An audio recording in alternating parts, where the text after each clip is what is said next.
नागपूरचा मोर्चा म्हणजे टंगड्या खोडायचं काम आहे. नागपूरचा मोर्चा म्हणजे असा मोर्चा आहे तो, जीव जायना म्हणून हातपाय खोडायचे असं म्हणतात त्याला. त्याला एक जुनी मनबी मी परवा दवाखान्यात सांगितली, झोपेतून उठला आणि पिठात मुतला असं काम आहे त्याचं. अचानक कुंकून काढून उठला, उभिशी उभिशी उभिशी उभिशी अरे करीत बसला. गडी गुटगुटीत होता, चिकना चुपट दिसायचा. आता वेगळाच दिसतो, पेव असा निळा पडलाय. आता घेणं नाही देणं काही गरज होती का? ती काँग्रेसचा मोर्चा आहे, ओबीसीशी त्याशी काही संबंध नाही.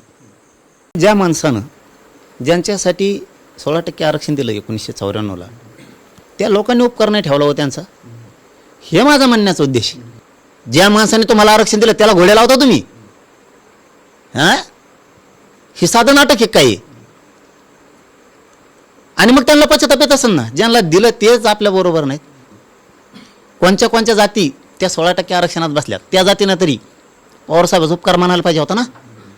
काय चुकीचं बोललो मी? त्यांच्यावर काय टीका केली का मी? तरी पण त्यांचा अनिल देशमुख काय माझ्या विरोधात बोलला?